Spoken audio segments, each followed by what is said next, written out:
صباح الخير حبايبي، شلونكم؟ ان شاء الله صحة وعافية.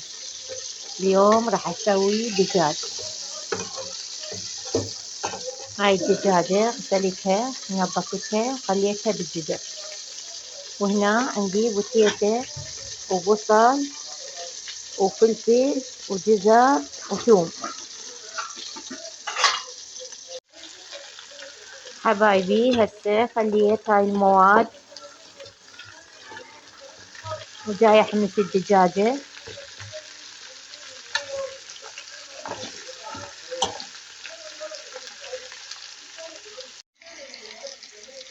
حبايبي خليت البهارات وخليت الكركم، خليت كمون، خليت بهارات السبعة، خلينا ملح، خليت ورق الغار، وخليت لون وبصرة.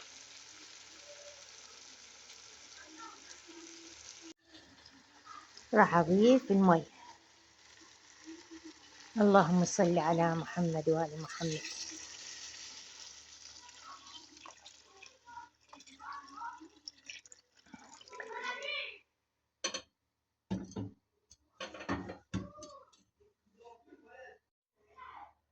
خليت عليها مي وراح اعوفها حتى تستوي.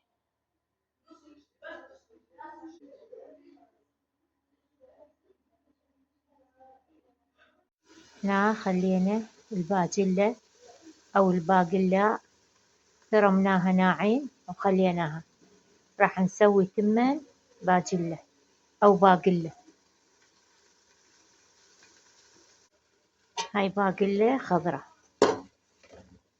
ثرمناها لين استوها طايحة الباقلة، ثرمناها ناعم وخليناها.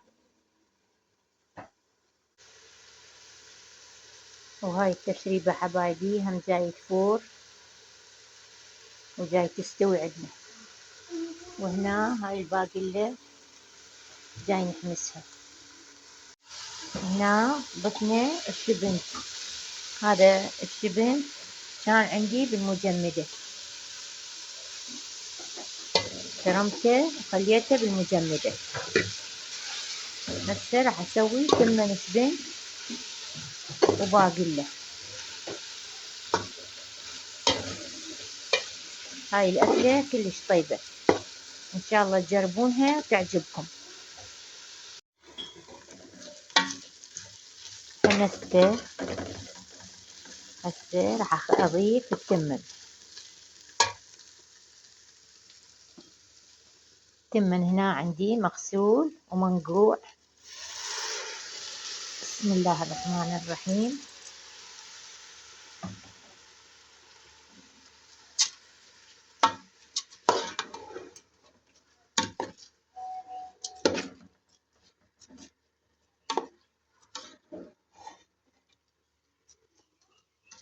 شوية خليه ينحمس وياه،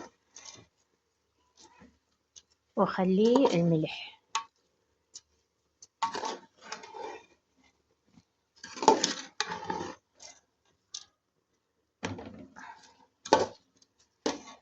واضيف المي عليه.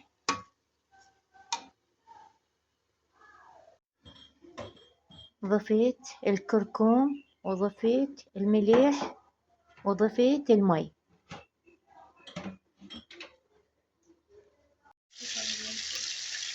بدنا هنا الدجاجة استوت وهسه جاي نحمسها. خلينا زيت بالطاوة جاي نحمسها.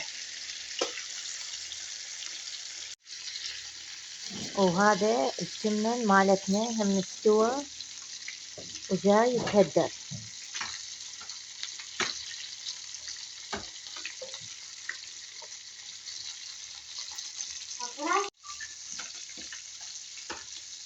وهذا التمن جاي يتهدر، تمن باقلة وشبنت. حبايبي هذا غدانا، سهمنا وسهمكم ألف عافية. خلونا اللايك واشتركوا بالقناة فضلا وليس أمرا. شكرا على المتابعة. مع السلامة.